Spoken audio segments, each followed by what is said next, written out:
คลิปนี้เป็นการวิเคราะห์และตีความสัญลักษณ์ในภาพยนตร์ Prometheus จึงจะมีการกล่าวถึงเนื้อเรื่องที่เกี่ยวข้อง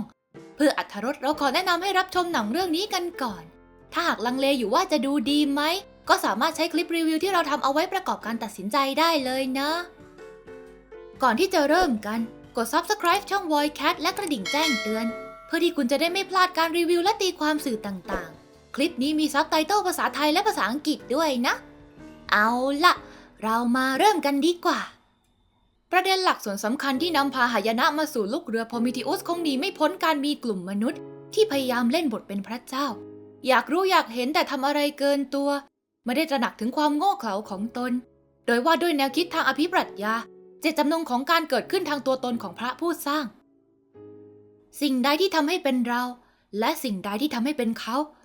ตัวเรื่องแอบมีความไอออนี่ในตัวเองว่าจะเป็นอย่างไรถ้าพระเจ้าของคุณไม่ได้น่าเชยชมไปในทางที่เราเชื่อมั่นอย่างแรงกล้าและตัวของเขาเองก็อาจยังเป็นแค่สิ่งมีชีวิตอีกสายพันธุ์หนึ่งในจักรวาลอันกว้างใหญ่เสมือนการซ้อนทับกันกับบทสนทนาของตัวละครภายในเรื่องที่พวกเขาคุยถึงการให้กำเนิดเด็กทารกบางครั้งมันก็เกิดขึ้นแค่เพราะว่าเขาทำได้ก็เท่านั้นเอง To achieve was to meet our makers, to get answers. Why they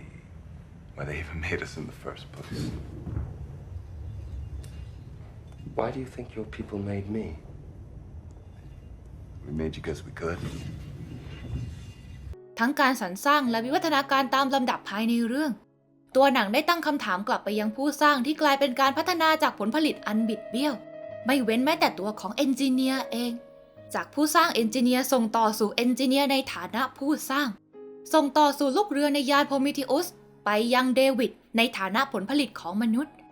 ทำให้แอบนึกถึงแนวคิด Ancient Astronauts หรือทฤษฎีที่เชื่อว่า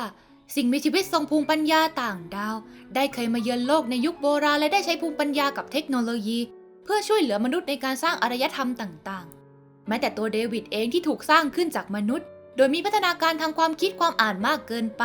จากความใคร่รู้ของเดวิดที่มีมากกว่าการรับใช้มนุษย์ตามวัตถุประสงค์ดั้งเดิมชักนำมาสู่การตั้งคำถามเชิงตัวตนจากภายนอกแล้วเดวิดไม่ผิดแผกจากมนุษย์คนหนึ่งภายในเรื่องเว้นแต่ความสามารถและพัฒนาการที่ก้าวกระโดดแต่ไม่รู้จักเส้นแบ่งทางศีลธรรมของตัวเดวิดนั้นทำให้เริ่มจากความคิดของการตั้งคำถามต่อผู้ถูกสร้างพลิกกลับมาเป็นผู้สร้างซะเองท้ายที่สุดแล้วเอเลี่ยนตัวแรกในเรื่องก็เกิดขึ้นจากผลผลิตของเดวิด Big things have small beginnings. แม้แต่ภารกิจการนำหัวของเอนจิเนียร์กลับมาให้ได้นั้นก็มีความสำคัญถึงขนาดสามารถปล่อยปละละเลยลูกเรือในเหตุที่เป็นอันตรายต่อชีวิตได้จึงสะท้อนให้เราเห็นว่าค่าของมนุษย์นั้นไม่มีความสำคัญอีกต่อไปในระบบอุตสาหกรรมค่าของชีวิตมนุษย์สามารถแลกได้กับสิ่งที่บริษัทต้องการจึงเป็นคำถามให้ผู้ชมขบคิดกันต่อไปว่าถ้าหากหุ่นแอนดรอยอย่างเดวิดสามารถเป็นอมตะและไม่ถูกจัดการได้กระทั่งมนุษย์ที่สร้างตัวตนของเขาขึ้นมาหรือพระเจ้าของมนุษย์อีกทีอย่างเอนจิเนียร์แปลว่านั่นทำให้แอนดรอยตัวนี้ถือว่าอยู่ในจุดสูงสุดของห่วงโซ่หรือเปล่าเพราะว่ามีประโยคที่เดวิดได้พูดกับดร.ชอตอนที่เจอซากหัวของเอนจิเนียร์ว่าสุดท้ายก็ต้องตายอยู่ดี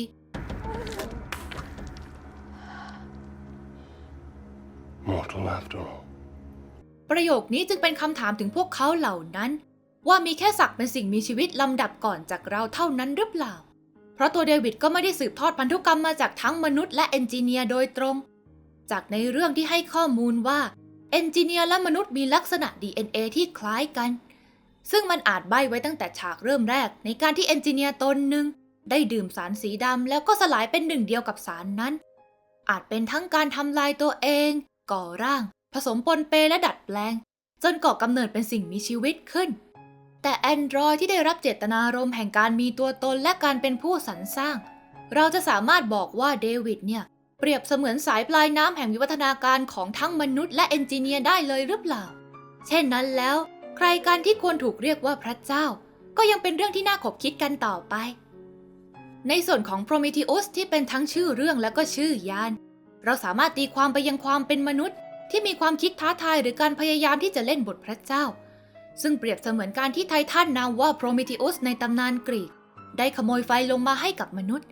โดยไฟที่มนุษย์ได้รับมาจากไททันโพรเมธีอุสนั้นเป็นดังแกนหลักของความเจริญก้าวหน้าทางอารยธรรมที่รวดเร็วของมนุษย์ และมันก็คือไฟเดียวกันที่จะเผาทำลายทั้งตัวมนุษย์เองรวมไปถึงพระเจ้าผู้สร้างแสดงผ่านตัวละครเดวิดที่ถูกสร้างขึ้นมาให้มีความคิดและความรู้สึกนึกคิดเป็นของตนเองโดยอีกในหนึ่งก็ได้นำพาชนวนสำคัญของความหายนะให้กับลูกเรือยานโพรเมเธอุสไปในตัวและมันยังเป็นไฟเดียวกันที่เปรียบเสมือนผลร้ายจากแสงสว่างที่คอยส่องนำทางพวกเขาไปพบกับคำตอบที่สะท้อนถึงความน่าสะพรึงจากการโดนเทคโนโลยีที่ตนเองสร้างขึ้นวกกลับมาทำร้ายตัวของพวกเขาเองได้อีกเช่นกันซึ่งตัวเรื่องก็ได้ทำการ foreshadowing จากคำพูดของเดวิดที่ว่าบางครั้งเมื่อจะสร้างสรรค์ชีวิตอาจต้องเริ่มด้วยการทำลายซะก่อนนอกจากเรื่องเทพเจ้าแล้วก็ยังพบนัยยะทางศาสนา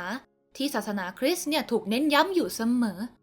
ดร.ชอคุยกับพ่อช่วงต้นเรื่องทำไมถึงต้องเป็น 2,000 ปีที่แล้วอาจเป็นเพราะช่วงเวลานั้นเป็นช่วงเวลาที่พระเยซูประสูติซึ่งการดื่มสารดำของเอนจิเนียร์อาจเปรียบเลยถึงการดื่มพระโลหิตแม้แต่การเสียสละเพื่อไถ่บาปให้แก่มนุษย์จะเป็นเช่นนั้นหรือเปล่าไม่ว่ายังไงหนังเรื่องนี้ก็มีประเด็นของการเลือกที่จะเชื่อหรือตั้งคำถามต่อพระเจ้าของตนจากคนทั้งสองกลุ่มซึ่งต้นเรื่องตัวหนังก็แอบแตะเบาๆถึงทฤษฎีวิวัฒนาการจากการคัดสรรโดยธรรมชาติของชาร์ลส์ ดาร์วินที่ต้องต่อสู้ดิ้นรนเพื่อให้มีชีวิตอยู่รอดต่อไปสิ่งมีชีวิตที่อ่อนแอหรือปรับตัวไม่ได้ก็จะเริ่มสูญพันธุ์ส่วนสิ่งมีชีวิตที่แข็งแกร่งก็จะอยู่รอดแล้วก็จะถ่ายทอดลักษณะนั้นส่งไปยังรุ่นต่อๆไปหรือที่เราเคยได้ยินกันว่า natural selection ซึ่งเป็นใจความสำคัญของทฤษฎีวิวัฒนาการ Okay, so do you have anything to back that up? No, I mean, look, if you're willing to discount 3 centuries of Darwinism, that's woo. But how do you know? ในการยกประเด็นนี้ขึ้นมาอ้างอิงนั้นก็เท่ากับมีชุดความเชื่อที่ว่าพระเจ้าไม่ได้เป็นผู้สร้างมนุษย์แต่มนุษย์น่าจะมีวิวัฒนาการมาจากลิงจึงเป็นการตั้งสมมติฐานที่ขัดกับความเชื่อทางศาสนาที่เชื่อว่าพระเจ้าเป็นผู้สร้างโลกขึ้นมาจากมุมมองต่อผู้สร้างแตกต่างกันไปทั้งตัวของเวลแลนที่มองเอนจิเนียร์อย่างคาดหวังและเชื่อมั่นว่านี่เป็นทางเดียวที่จะช่วยให้เขารอดพ้นจากความตายได้หรือเป็นดร.ชอลที่กำกางเขนหลังจากที่รอดจากเงื้อมมือของเอนจิเนียร์มาได้อาจไม่ใช่การสื่อถึงความเชื่อในศาสนาหรือว่าศาสดาแต่มีความหมายที่อาจสื่อได้ว่าไม่ว่าจะเป็นยังไงยังเชื่อว่าเราได้รับโอกาสและเจตจำนงเสรีและไม่ว่าจะดีจะร้ายเวียนว่ายในวัฏฏะก็กำหนดชะตากรรมของตัวเองไม่ใช่ผู้สร้างที่สร้างเรามาแล้วมีสิทธิ์ทำอะไรก็ได้ปราศจากคำถามที่ว่าเราเกิดมาทำไมหรือถูกสร้างมาเพื่ออะไรตามที่ตัวละครในเรื่องกระเสือกกระสนหาคำตอบที่อาจจะไม่มีวันได้พบอย่างแท้จริงโดยแนวคิดของเดวิดหรือแม้แต่ตัวดร.ชอลเองนั้นถ้าเราสามารถตั้งคำถามกับความเชื่อหรือศาสนาได้เราก็ควรตั้งคำถามกับทุกเรื่องได้เช่นเดียวกัน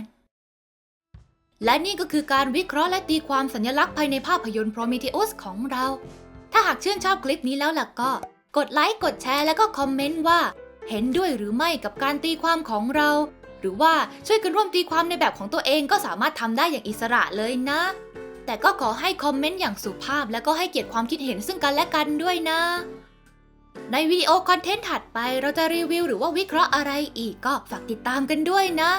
ดูข่าวสารและกำหนดการไลฟ์ของ Voidcat ได้ใน Twitter ปกติแล้วเราจะไลฟ์ทุกวันเสาร์ 3 ทุ่มนะถ้าสนใจแล้วล่ะก็พวกเรามี Discord ผู้โมเหมียวไว้ร่วมพูดคุยหรือทำกิจกรรมต่างๆกันด้วยล่ะและสามารถสนับสนุนค่าขนมแมวได้ด้วยทิปมีลิงก์ของแพลตฟอร์มทั้งหมดที่เรากล่าวไปอยู่ใน description เลยนะเอาล่ะไว้เจอกันอีกนะทุกคน